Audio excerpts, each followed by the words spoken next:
वसुदेव सुतं देवं कंस चाणूरमर्दनम् देवकी परमानंदम कृष्णं वंदे जगद्गुरु। आप सभी वैष्णव जनों के चरणों में दंडवत प्रणाम। हरे कृष्णा।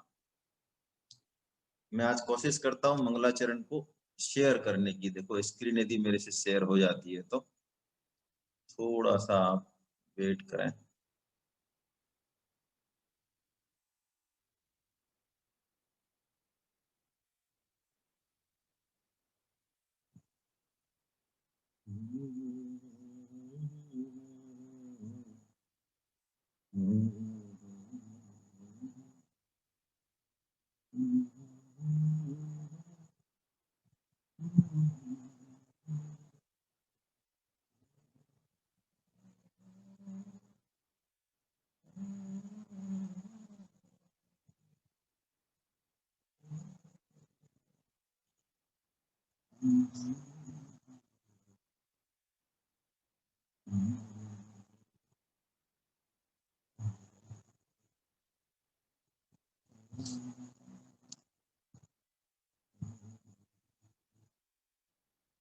चलिए मेरे से तो लगेगी नहीं ये लगता है।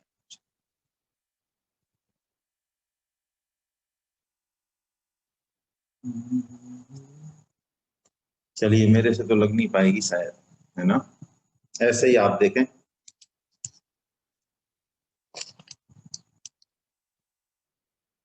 कृष्णाय वासुदेवाय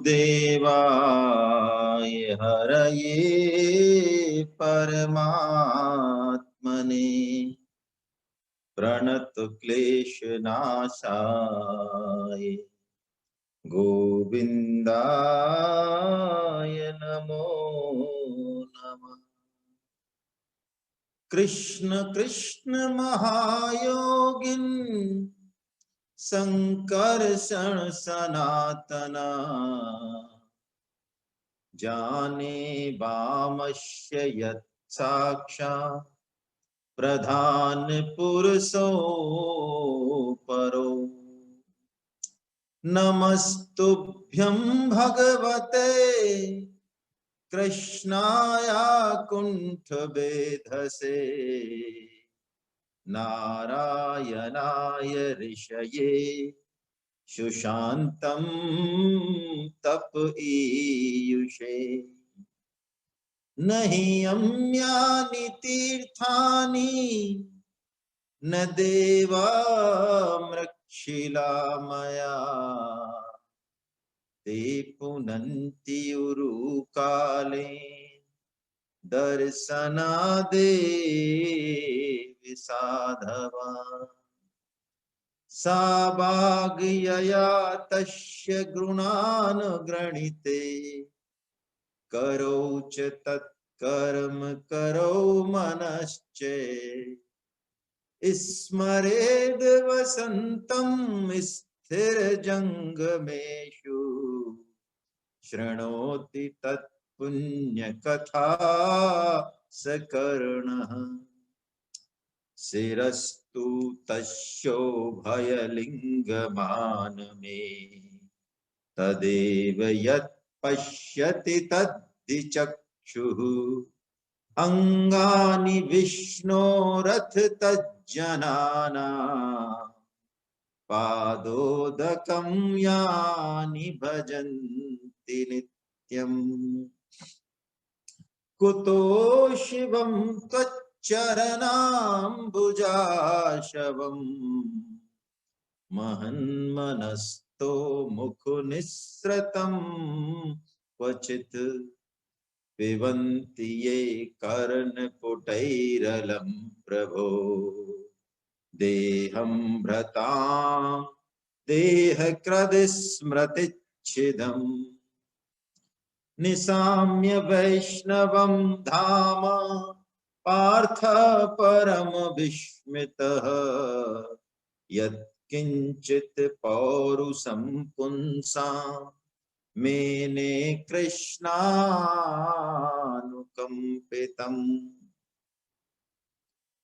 आदौ देवकी गर्भ जननम गोपी गृहे वर्धनम् माया पूतना जीवताहरणम् गोवर्धनाधारणम् कंसच्छेदन कौरवादिदहनम् कुंती सुतात पालनम् एतद् श्रीमद्भागवत पुराण कथितम् श्री कृष्ण लीलामृतम् धन्य घड़ी सोई जब सत्संगा धन्य जन्म तुझ भगति अभंगा राम कथा गिरजा में वर्णी कलिमल समानी मनोमल हरणी राम ही सुमरिए गाइए राम ही संतत सुनिए राम गुण ग्राम ही कहीं सुनहि अनुमोदन करही ते गौपद विभव निधि तरही मौसम दीन न दीन हित तुम समान रघुवीर अस विचार रघुवंश मणि हरहु विषम भव भी। बोलो बांके बिहारी लाल की जय। आप सभी वैष्णव जनों के चरणों में दंडवत। हरे कृष्ण हरे कृष्ण।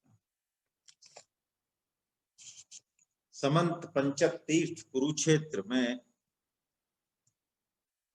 जो प्रलय कालीन सूर्य ग्रहण लगा हुआ है, उसमें भगवान श्री कृष्ण, बलराम जी, सभी यदुवंशी और हस्तिनापुर के भी सभी उनके संबंधी जन, धृतराष्ट्र, दुर्योधन, भीष्म पितामह, गुरु द्रोणाचार्य और समस्त पृथ्वी के अन्य राजा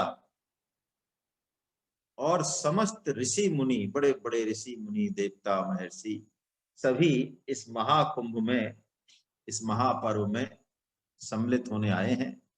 भगवान श्री कृष्ण के प्रिय आत्मज नंद, माता यशोदा, गोपियां और उनके सखा, वो भी सब आए हैं। पिछली बार हमने ये सुना। अब सुखदेव जी महाराज वसुदेव जी का जो यज्ञ ऋषि मुनि कराएंगे और वसुदेव जी जो उनसे प्रश्न करेंगे और भगवान श्री कृष्ण ऋषि मुनियों की भाषा, ऋषि मुनियों के सभा में जो भाषण देंगे उसके बारे में आज बताएंगे। तो आइए हम दसम स्कंद का 84वां अध्याय वसुदेव जी का यज्ञोत्सव के माध्यम से श्रीमद् भगवत कथा का पान करते हैं। श्री सुखदेव जी कहते हैं, परीक्षित, द्रौपदी जी ने जो भगवान श्री कृष्ण की 16,108 रानियों से जो भगवान श्री कृष्ण की चर्चा चलाई, उसको सुनकर सभी रानियां अलौकिक प्रेम में मुग्ध हो गईं, विस्मित हो गईं, है ना।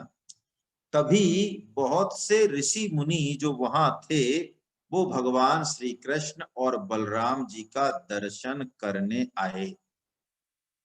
देखिए, ऐसा कहा जाता है कि हम सब मनुष्य चाहे जिस जाति और वर्ण से हो, उनका गोत्र कहीं न कहीं किसी ऋषि कुल परंपरा से ही है। तो इन ऋषियों का नाम भी हमें लेना चाहिए आग्रह पूर्वक, है ना। तो सुखदेव जी कह रहे हैं कौन कौन से ऋषि आए। वो कह रहे हैं, द्वैपायनो नारदश्चैच्यवनो देवर्षिश्चादित्यः देवलोसितः। द्वैपायन यानी भगवान वेदव्यास जी महाराज, नारद, च्यवन ऋषि, देवल ऋषि और असित, विश्वामित्र है सतानंदो, भरद्वाजोथ गौतमा। विश्वामित्र, सतानंद जी, भरद्वाज जी, गौतम जी। राम है सशिष्यो भगवान वशिष्ठो गालवो भृगु। और भगवान परशुराम, वशिष्ठ जी, गालव ऋषि जी, भृगु जी, पुलस्त कश्यपो मार्कंडेय बृहस्पति। पुलस्त ऋषि, कश्यप ऋषि, अत्रि जी, मार्कंडे जी, बृहस्पति जी, है ना, द्वित, त्रित, एकत, सनक, सनंदन, सनातन, सनत कुमार, अंगिरा जी, अगस्त जी और याज्ञवल्क जी इत्यादि बहुत सारे ऋषि मुनि वहां पधारे। जैसे ही ऋषि मुनि पधारे, भगवान श्री कृष्ण और बलराम एकदम से खड़े हो गए, सहसा खड़े हो गए। उन्होंने ऋषियों को प्रणाम किया, आसन, स्वागत, अर्ध, पुष्पमाला, धूप, चंदन आदि से उनकी पूजा की। और जब सब ऋषि मुनि बैठ गए, तब धर्म रक्षा के लिए अवतार लेने वाले भगवान श्री कृष्ण ने कृपा करके और वहां उपदेश देना शुरू किया। देखिए, इससे हमें ये पता चल जाना चाहिए कि भगवान ऋषि मुनियों की पूजा कर रहे हैं, ब्राह्मण देव हैं, उनको अपने से बढ़ के मानते हैं। गुरु को भगवान अपना रूप बताएंगे 11वें स्कंद में। गुरु के बारे में और भी बहुत सारी बातें भगवान श्री कृष्ण कहेंगे उद्धव गीता में, जिससे कि हमें कोई संशय भी हो तो वो मिट जाए। लेकिन हमें एक बात बहुत अच्छे से समझ लेनी चाहिए कि भगवान श्री कृष्ण ही, चाहे कैसी भी सभा हो, सबसे महत्वपूर्ण व्यक्ति भगवान श्री कृष्ण ही हैं। वही परम ब्रह्म है, वही परमेश्वर। वो लोकाचार करें, वो लीला करें, वो कुछ भी करें, वो ब्राह्मण्य देव हैं, ऋषि मुनियों के चरणोदक को वो अपने सर पे रखें, लेकिन गुरु की महिमा, ऋषियों की महिमा, मुनियों की महिमा, बड़े बड़े साधु संतों की महिमा भी भगवत आराधना करने से ही है, भगवान के चरणोदक का पान करने से ही है। इसलिए सबसे महत्वपूर्ण व्यक्ति वही है। हालांकि भगवान कहेंगे कुछ और, लेकिन हमें ये बात ध्यान रखनी चाहिए। क्या कह रहे हैं भगवान श्री कृष्ण, क्या उपदेश दे रहे हैं? वो पहले तो कहते हैं, धन्य है हम लोगों का जीवन सफल हो गया, आज जन्म लेने का हमें पूरा पूरा फल मिल गया। क्यों? क्योंकि जिन योगेश्वरों का दर्शन देवताओं को भी दुर्लभ है, उन्हीं का दर्शन आज हमें प्राप्त हो गया, ऐसा भगवान श्री कृष्ण कह रहे हैं। और संत और ऋषि मिलन जब हो, उनके दर्शन हो, तो ऐसा ही भाव हमारे भी हृदय में आना चाहिए। वो कहते हैं कि जिन्होंने थोड़ी बहुत तपस्या की है और जो लोग अपने इष्ट देव को समस्त प्राणियों के हृदय में नहीं देखकर केवल मूर्ति विशेष में ही उनका दर्शन करते हैं, उनको आपके इस भाव से दर्शन नहीं हो सकते। पहले भी भागवतम में आया है कि 4 तरह के भक्त बताए भगवान ने, है ना। और यहां तक कहा श्रीमद् भागवतम में, तो यहां तक श्लोक है, भगवान श्री कृष्ण कहते हैं कि जो मैं समस्त प्राणियों का आत्मा हूं, समस्त प्राणी स्थिर जंगम चर अचर में भी मैं ही हूं, जो इस भाव को नहीं समझकर सिर्फ विग्रह में ही मेरा पूजा अर्चना करे, और जो मेरे जीवित मंदिर हैं, कौन?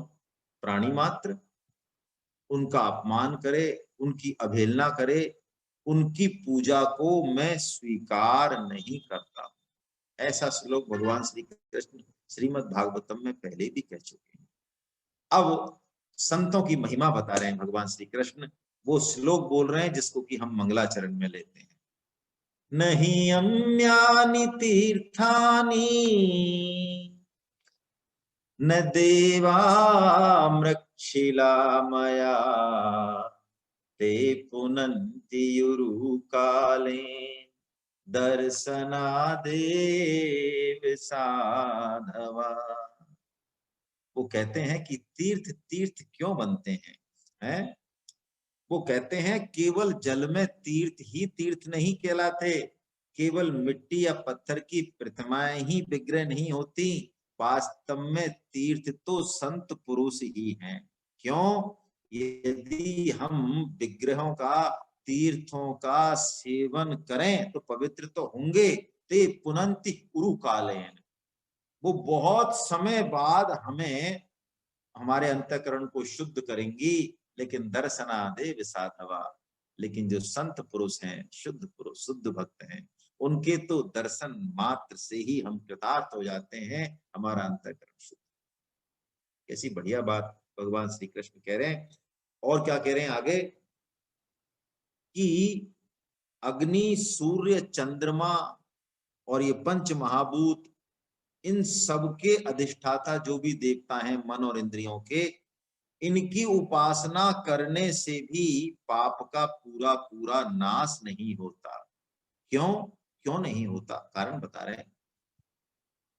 क्योंकि उनसे भेद बुद्धि का नाश नहीं होता, वो बढ़ती है। देखिए, समझें इस बात को। पत्थर की भी पूजा भगवान की पूजा मानी जा सकती है, और सजीव देवता, बड़े बड़े देवता की पूजा से भी भेद बुद्धि बढ़ सकती है। भगवान यहाँ कह रहे हैं कि देव पूजन में जो मूढ़ बुद्धि है, यानी जो भेद बुद्धि है, यानी देवताओं को मेरा प्रतिनिधि नहीं मान के मेरे से अलग सत्ता मानने से वो जो है पाप का पूरा पूरा नाश नहीं होता। लेकिन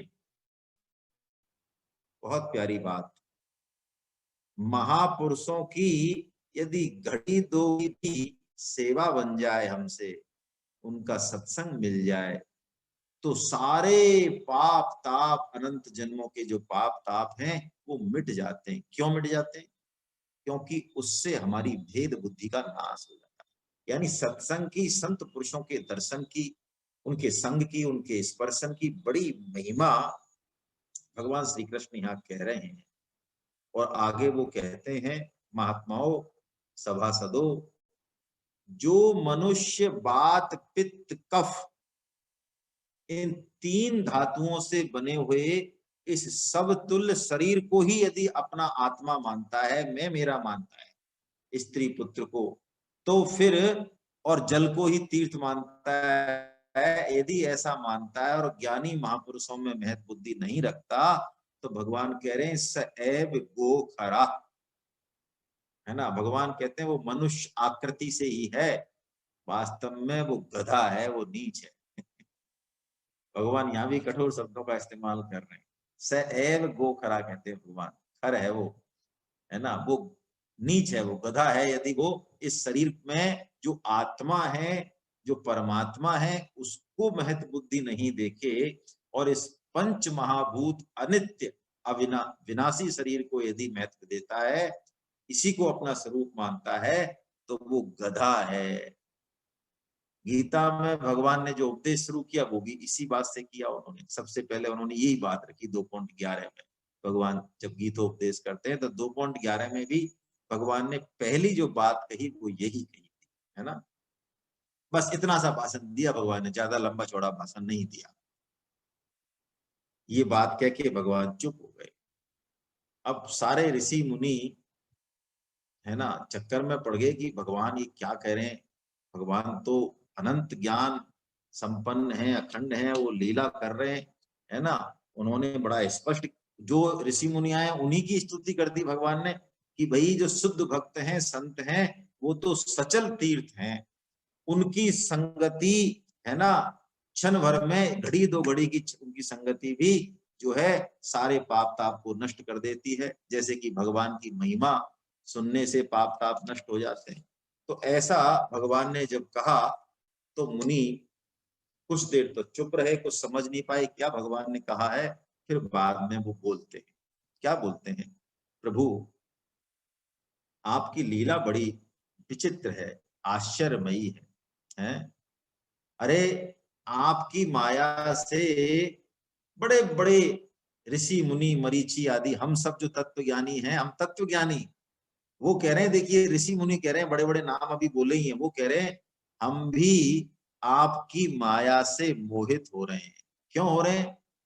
अरे आप हैं तो सच्चिदानंद, है ना, घन ईश्वर, लेकिन फिर भी आप मनुष्यों की सी चेष्टा करके अपने आप को छिपाकर और जीव की भांति आचरण कर रहे हैं, है ना। भगवान सॉरी मानस में कहते हैं तुलसीदास जी इस बात को कि भगवान की माया को जो है कोई भी पार नहीं पा सकता। देखिए भगवान में हमने चर्चा की, स्वगत भेद नहीं, सजातीय भेद नहीं, विजातीय भेद नहीं। ये 3-4 दिन पहले जब क्लास हुई थी उसमें इस बात को स्पष्ट किया गया था, नए साधक, है ना। तो भेद नहीं है इसका मतलब क्या? भगवान की माया भी भगवान से कमजोर नहीं हो सकती।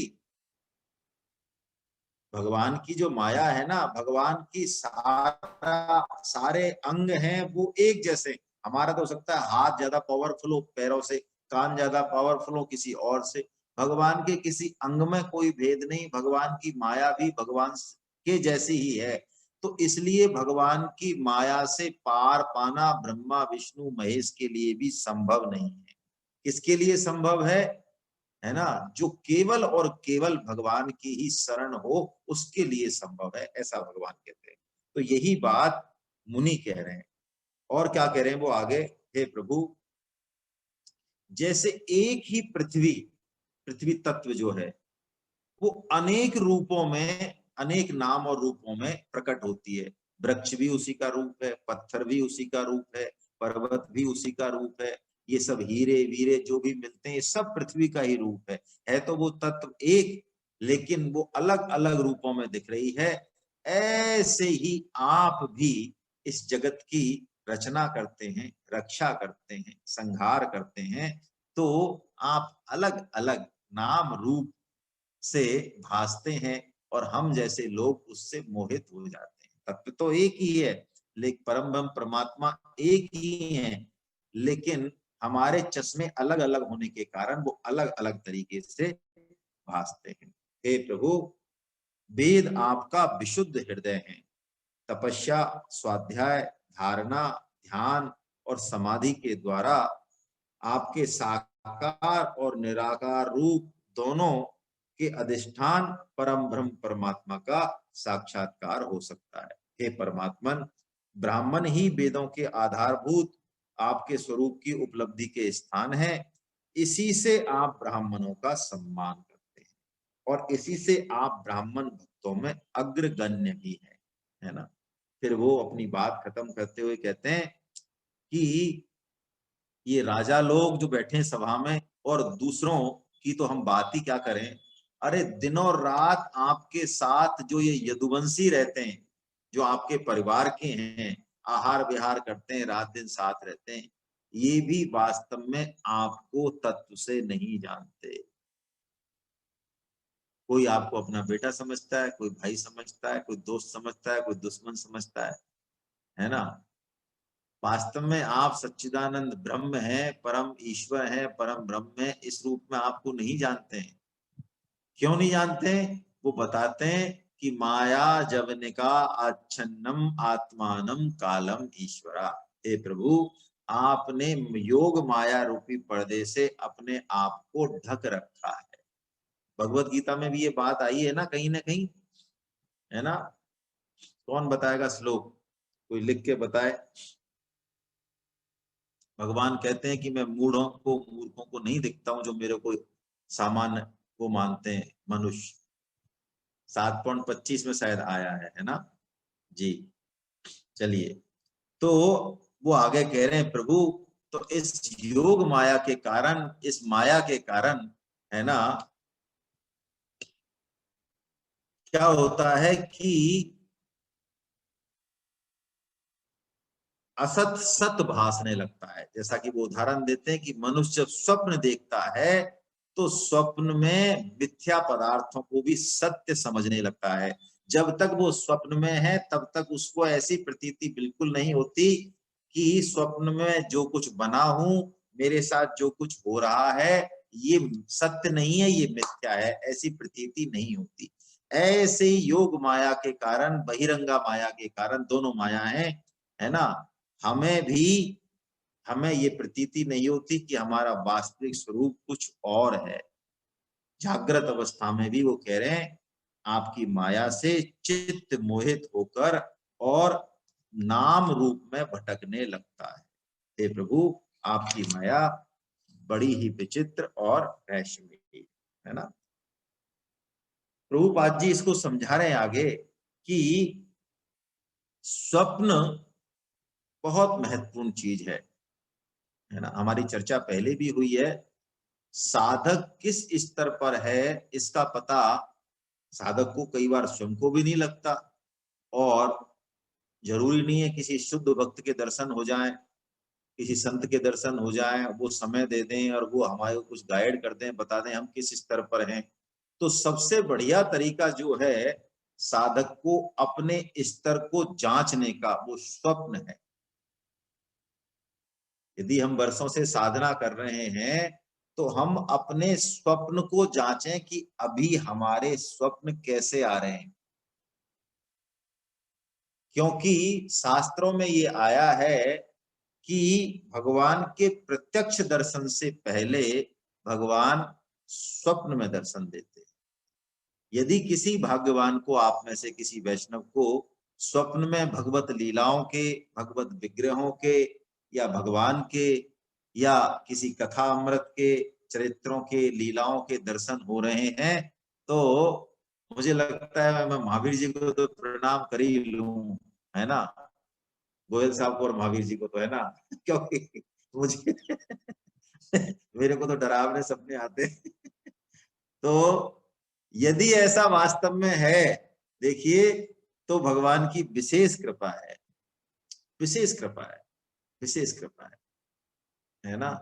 एक तरह से भगवान ने उंगली पकड़ा दी है, इशारा कर दिया है कि भाई अब तू चला मेरे पीछे पीछे, ज्यादा जो है, हाँ, ज्यादा देर नहीं है। ऐसा यदि, तो ये स्वप्न को प्रभुपाद जी बताते हैं कि हमारी जो वास्तव में इच्छा है, कौन सी इच्छा, इच्छा से भी गहरी चीज स्मृति।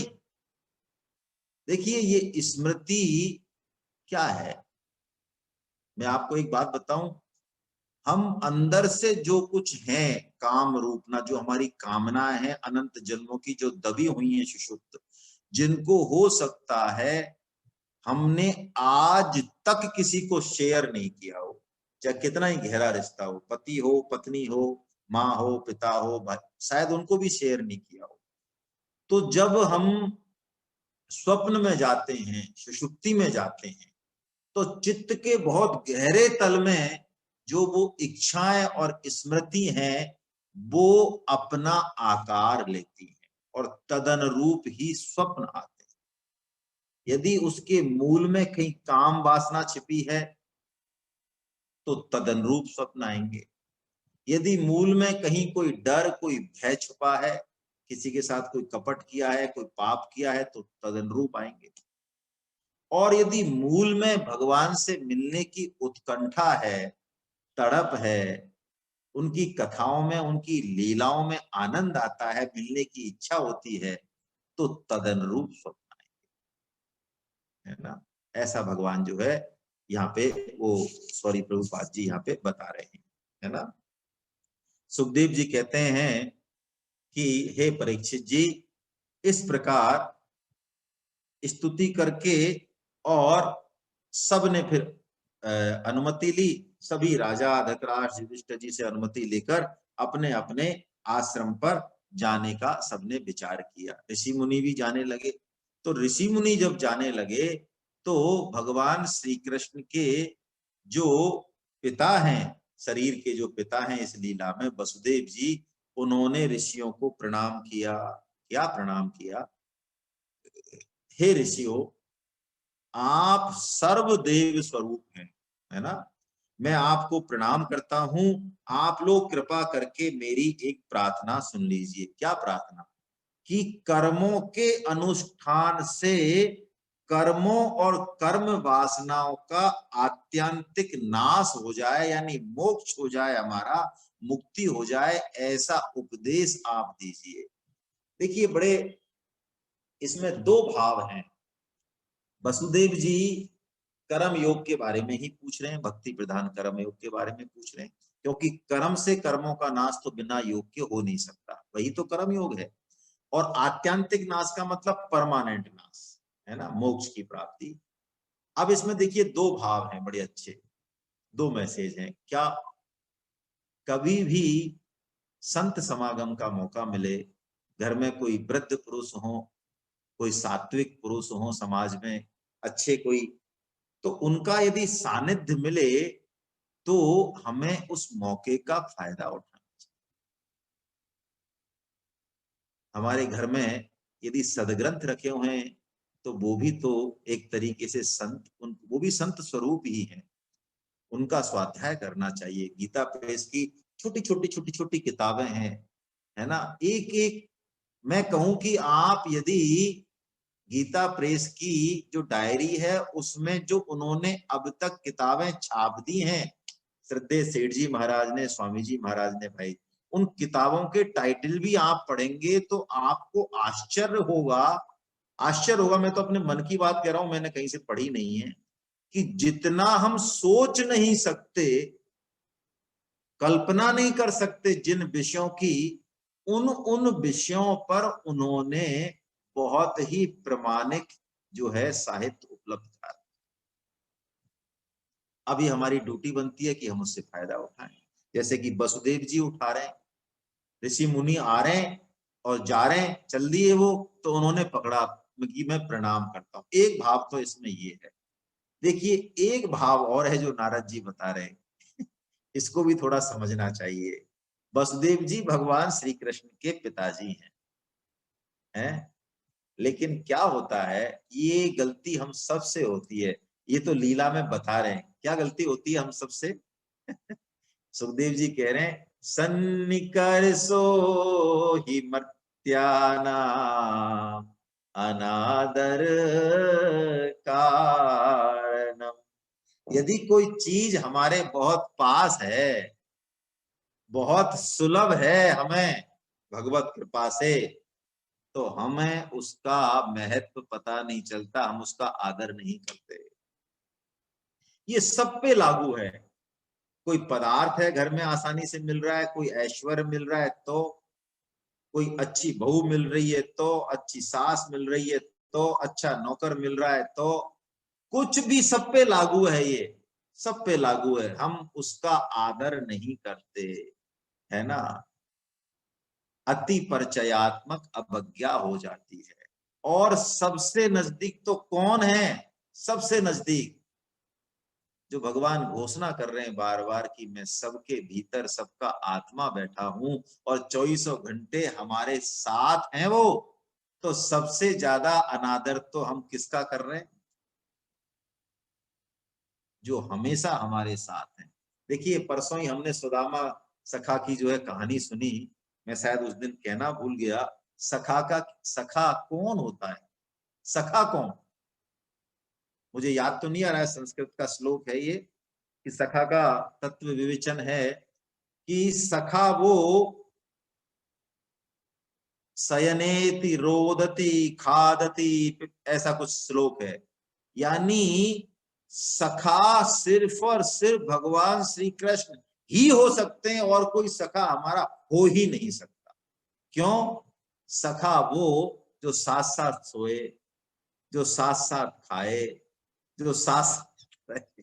अब बताओ, हमारे 24 घंटे, हम 50 साल के, 40 साल के, और ये तो हम दिख रहे हैं, इससे पहले कि अनंत जन्मों में कौन हमारे साथ है, लगातार कौन साथ है?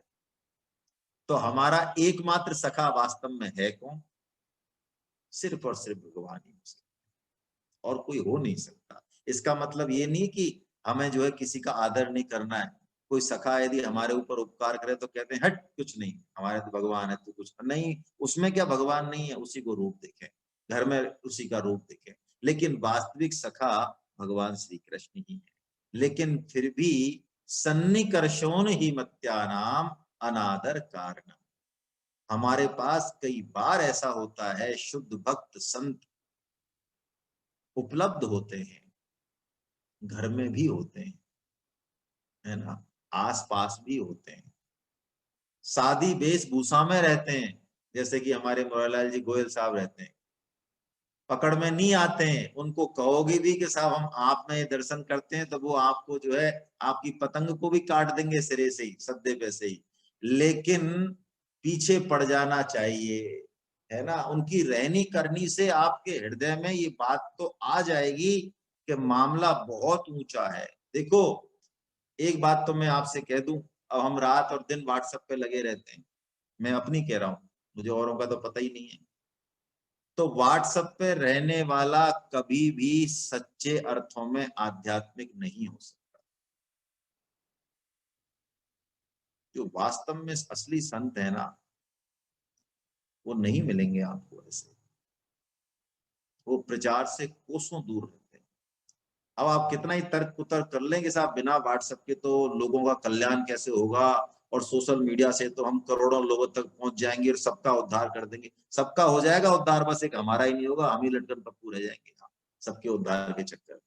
और जिसका खुद का उद्धार नहीं होता, वो दूसरों का उद्धार कदापि कर ही नहीं सकता। प्रिंसिपली ही गलत है मामला।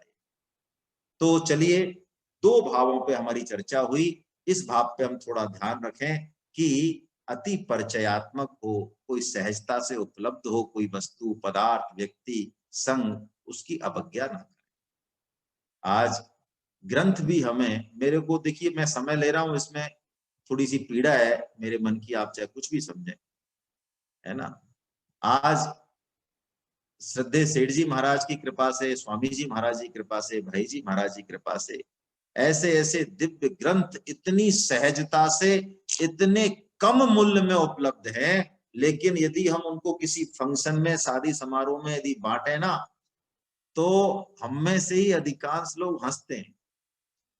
हंसो खैर कोई बात नहीं, लेकिन एक, अब हालांकि व्यक्तिगत उदाहरण नहीं देना चाहिए, 3-4 साल पहले मेरी रियल भतीजी की शादी थी, वो IITN है, उसकी शादी बरेली से हुई, भतीजी की शादी।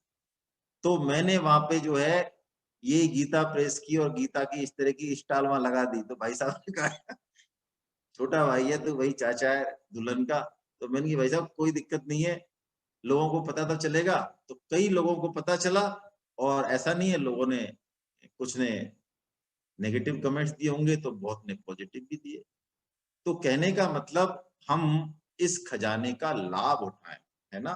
तो यही बात कह रहे हैं, नारद जी समझा रहे हैं कि संसार में बहुत पास रहना प्राय अनादर का कारण हो जाता है। वो उदाहरण दे रहे हैं, जिस गंगा जल की एक बूंद नष्ट हो जाए तो हम घर में शायद डांट दें किसी को, अरे गंगा जल नष्ट कर दिया तूने, फालतू कर दिया। उसी गंगा जल से गंगा के किनारे रहने वाला व्यक्ति अपने जो है पैर धोता है, और गंगा को छोड़ के अपनी शुद्धि के लिए वो दूसरे तीर्थों में जाता है ना। ये हमारी भी बुद्धि है। यदि संत महात्मा कोई पास हो, तीर्थ कोई पास हो, तो हमारी बुद्धि उसमें नहीं बनेगी जब तक कि 100-200 किलोमीटर धक्का नहीं खाए, कहीं जाए नहीं। यही बात नारद जी यहाँ पे कह रहे हैं। चलिए, तो अब वसुदेव जी की प्रार्थना पर ऋषि मुनि जो हैं, वो वसुदेव जी को ज्ञानोपदेश कर रहे हैं। क्या पूछा वसुदेव जी ने? ये पूछा, प्रभु कर्मों से कर्म वासनाओं का आत्यंतिक नाश कैसे हो, हमें मोक्ष कैसे प्राप्त हो। देखिए बहुत ही प्यारा प्रश्न है, पूरा कर्म योग का मानो इसमें सार है। एक ही श्लोक में बताएंगे, 1-2 श्लोकों में ही बहुत प्यारी बात बताएंगे ऋषि मुनि। पहले तो वो क्या बता रहे हैं, कर्मणा कर्म निर्हारा ऐश साधु निरूपितः यच्छ्रद्धया यजेत विष्णु सर्व यज्ञेश्वरम मखे। क्या कह रहे हैं वो, देखिए पहली बात है कि कर्म वासनाओं का और कर्म फलों का आत्यंतिक नाश करने का सबसे अच्छा उपाय क्या है? क्या उपाय बताया? सर्व यज्ञेश्वरम मखे यजेत विष्णु। जो भी यज्ञ करे, जो भी कर्तव्य पालन करे जीवन में, जो भी रोल मिला हुआ है, वो सभी यज्ञों के अधिपति भगवान विष्णु की श्रद्धा पूर्वक आराधना के रूप में ही करे। अब बताइए इसके बाहर क्या बचा कर्म योग में?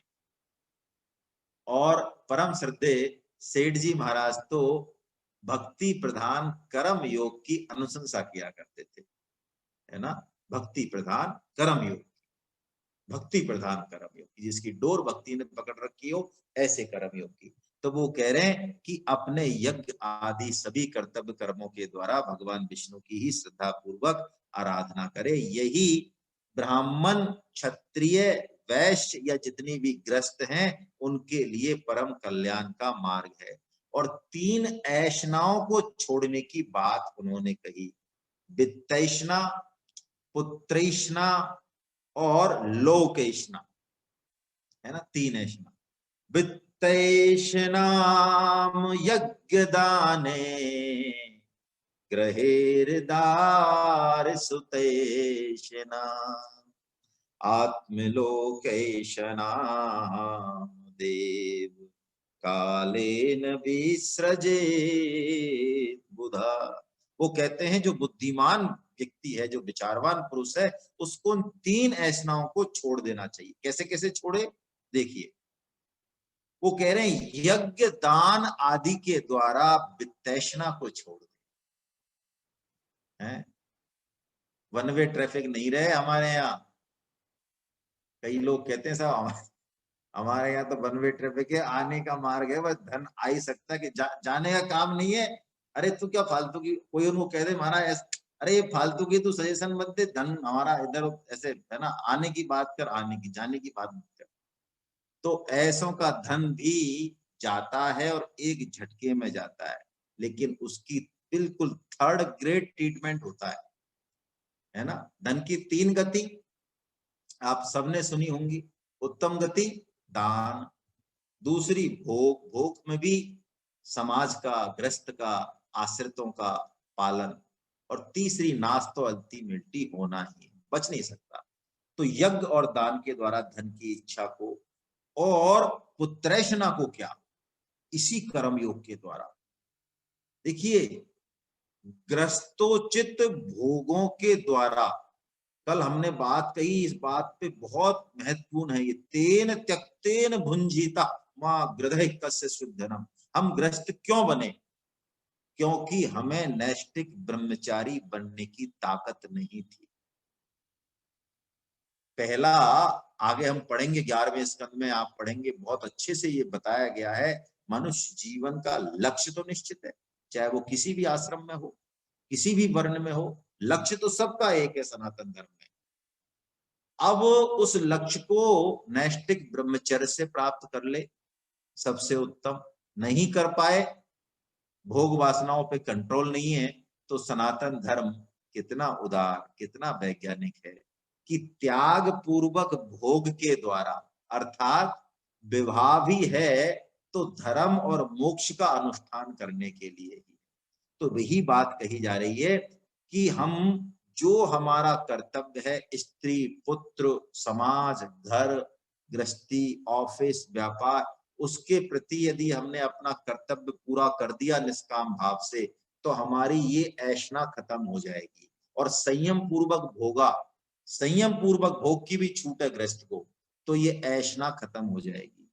और तीसरी जो सबसे खतरनाक है, ये 2 खत्म हो जाती हैं तो ये तीसरी नहीं खत्म होती। कौन सी? लोकेशना। हाँ, मान बढ़ाई।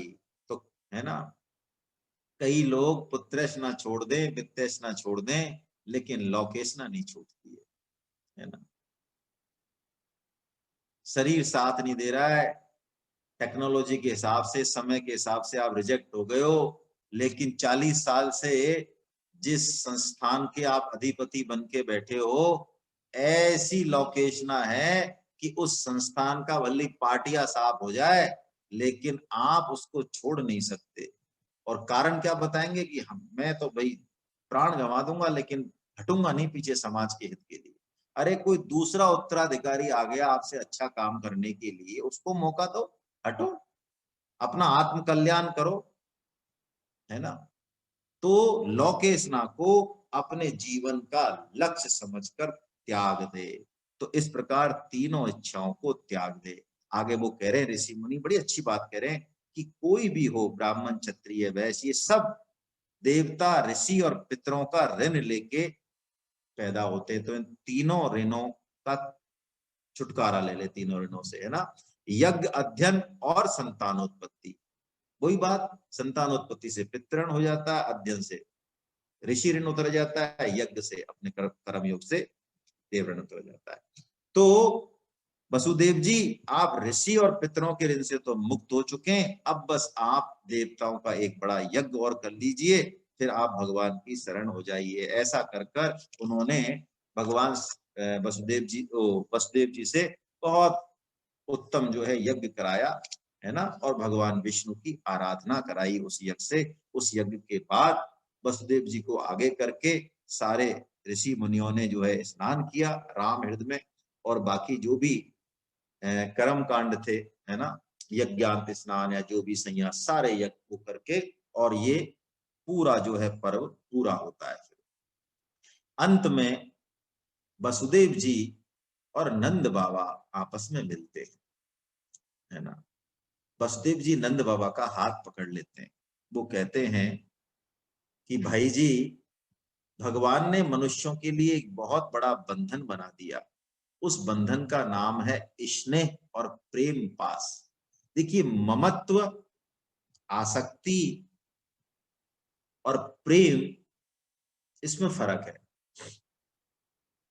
किसका फर्क है, कैसे पता चले? प्रेम का जो सेंटर है, जो केंद्र है, वो तत्सुख सुखित्वम है।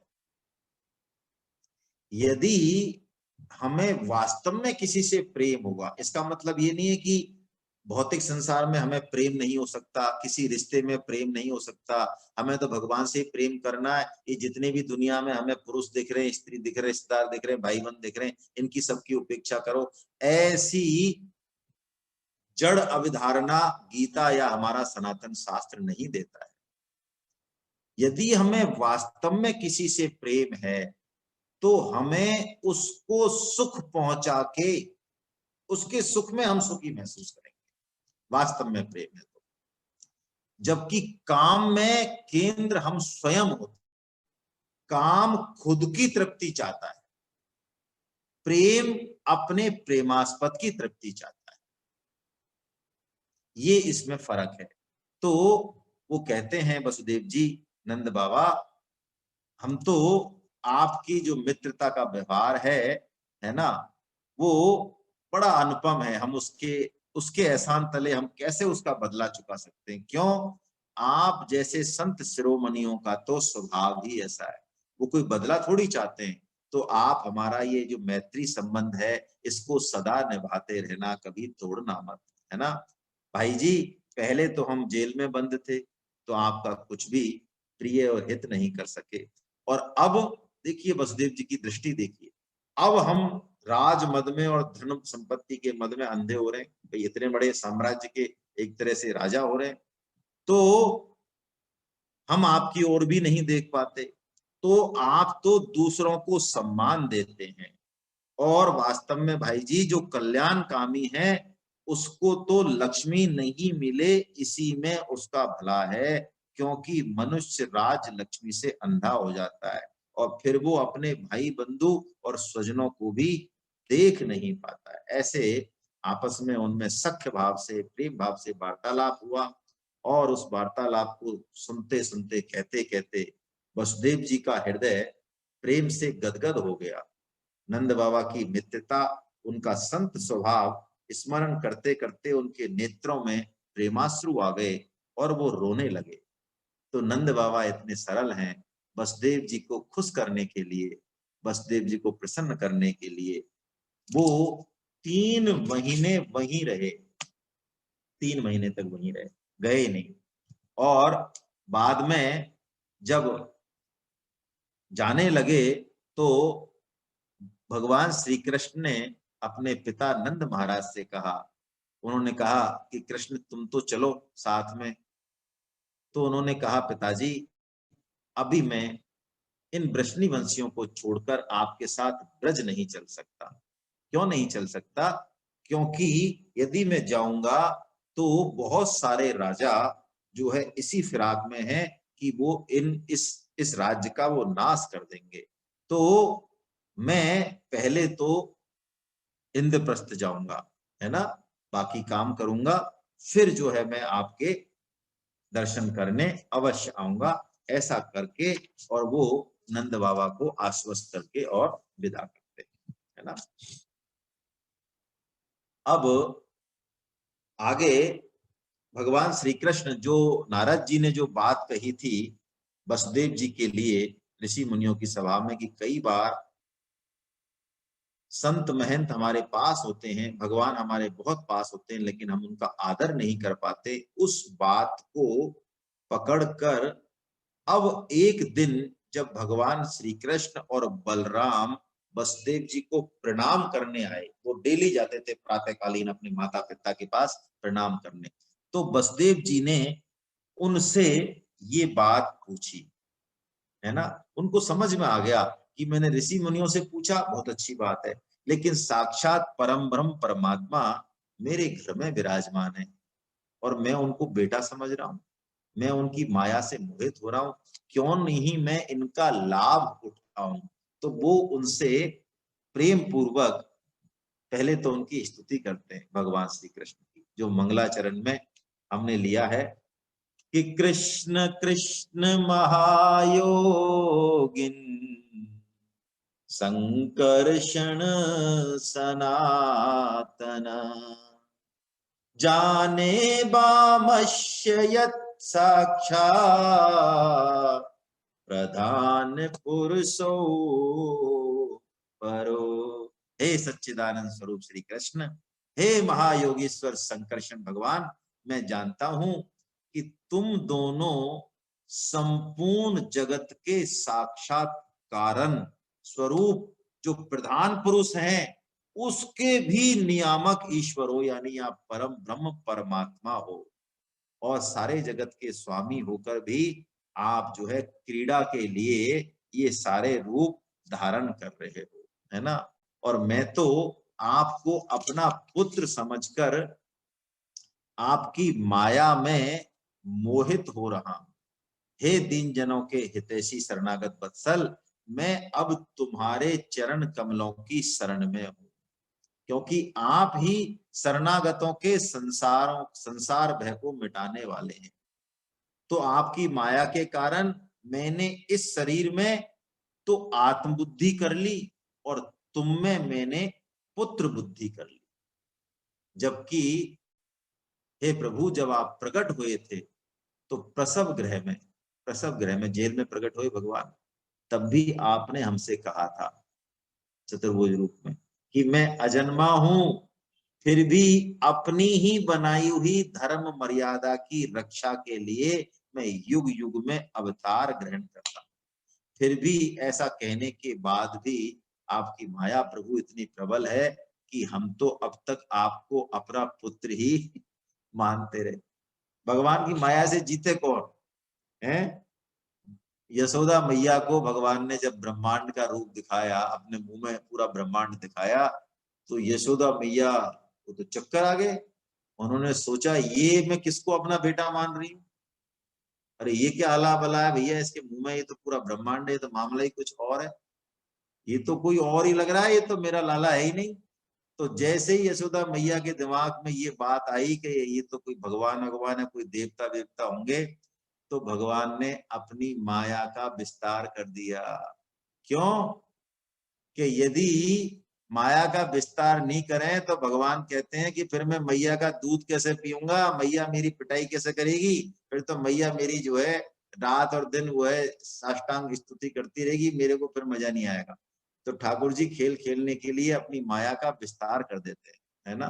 तो बसदेव जी यही बात कह रहे हैं कि प्रभु, अहमता और ममता रूप इस स्नेह की फांसी से ये पूरा जगत बंधा हुआ है, और मैं माया के बस में होकर अपने सच्चे जो स्वार्थ है, सच्चा स्वार्थ मतलब परमार्थ, स्वार्थ की यदि संधि विच्छेद करें स्व अर्थ, तो वो परमार्थ ही निकलता है ना। तो मैं सच्चे स्वार्थ से असावधान हो गया और मेरी सारी आयु बीत गई। तो आप अब आप मुझे अपनी शरण में लो। तो भगवान श्री कृष्ण जो है मुस्कुराने लगे।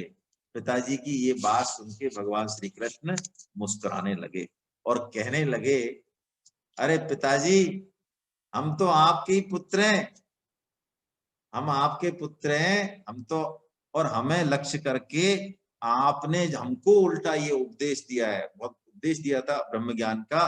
तो आपकी बात बिल्कुल ठीक है पिताजी। आप लोग, मैं, देखिए भगवान घुमा के कह रहे हैं बात, आप लोग, मैं, बलराम भैया, सारे द्वारकावासी, और आपने जैसा कहा ये संपूर्ण जगत, इसको ब्रह्म रूप ही समझना चाहिए, क्योंकि हे पिताश्री, आत्मा एक ही है, परंतु वो अपने में गुणों की सृष्टि कर लेता है, और स्वयं प्रकाशमान होने पर भी अपने को भिन्न मानने से वो इस तरह के उलझन में फंस जाता है।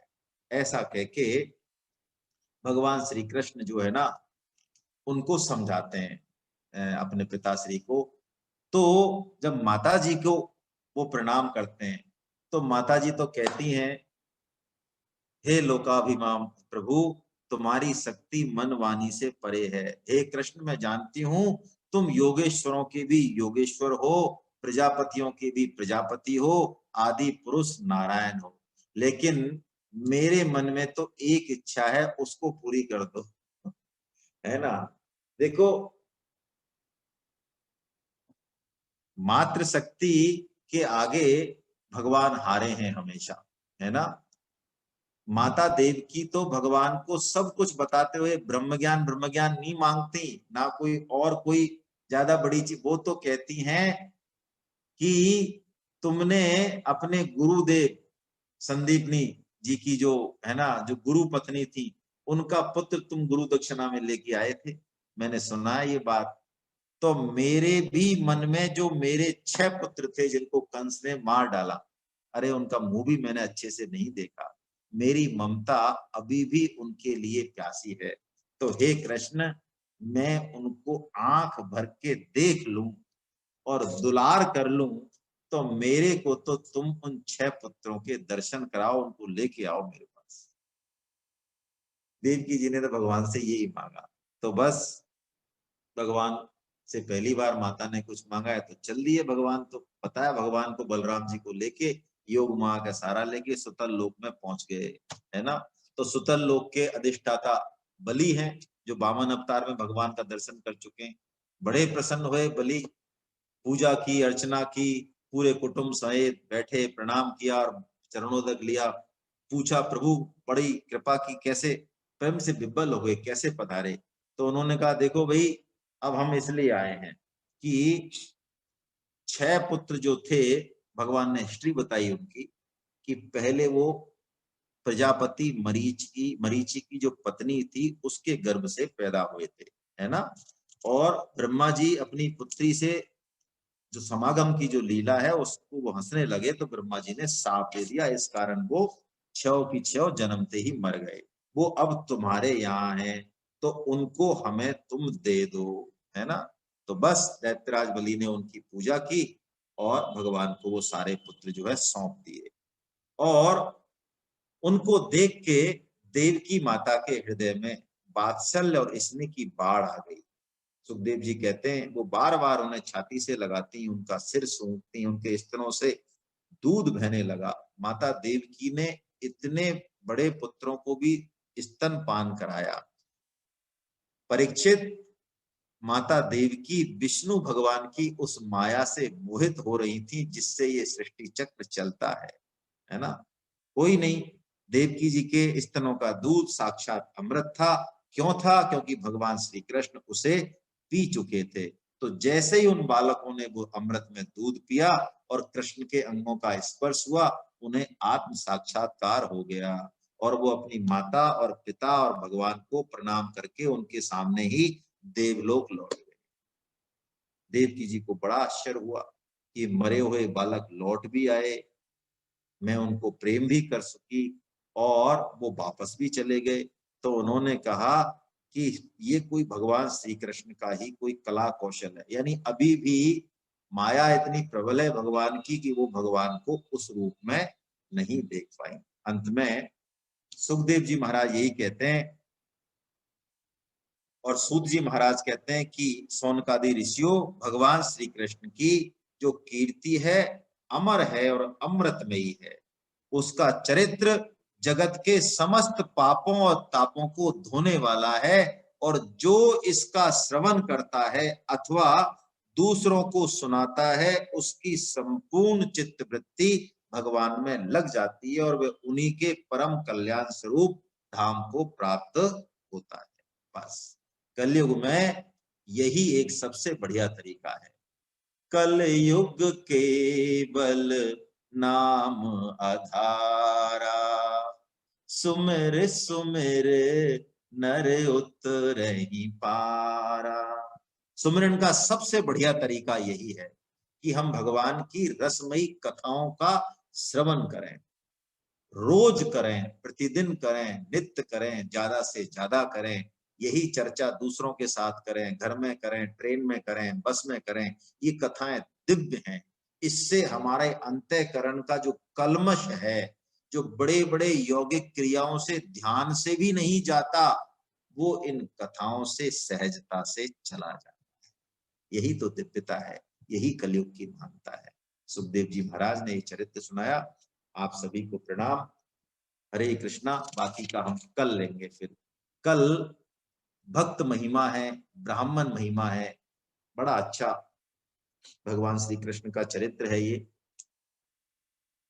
वो मिथिलापुरी जाएंगे और ऐसा बढ़िया चरित्र है कि मिथिलापुरी का राजा भी भगवान का भक्त है और उस राज्य में एक ब्राह्मण रहता है, वो भी भगवान का भक्त है और दोनों ही भगवान को बुलाते हैं कि पहले हमारे यहाँ आओ, है ना। कैसे भगवान निमटते हैं दोनों से, कैसी लीला करते हैं, ये कल हम इसका श्रवण करेंगे। आज बस इतना ही। आपके किसी के मन में कोई टिप्पणी हो तो कृपा प्रसाद के रूप में जरूर, कोई शंका हो तो भी हम चर्चा कर सकते हैं।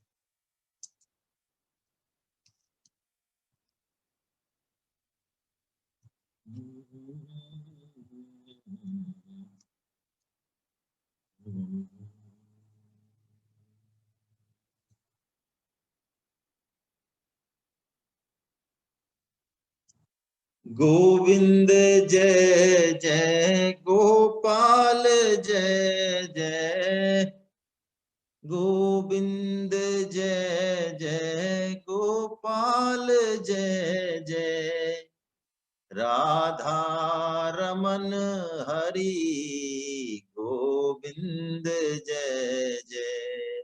अनीता जी मैंने अनम्यूट कर दिया आपको, देखो एक बात।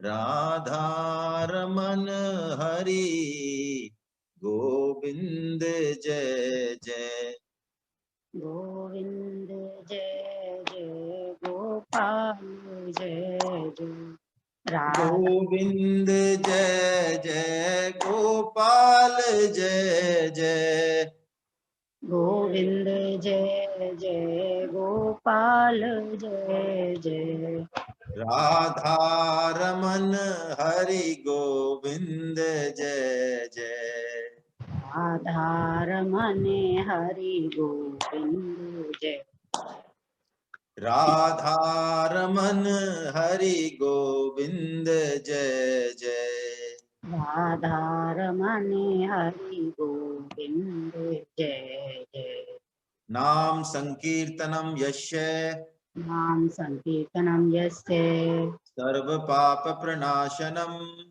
सर्व पाप प्रणाशिनम प्रणामो दुःख समनस्तं नमामि हरिं परम।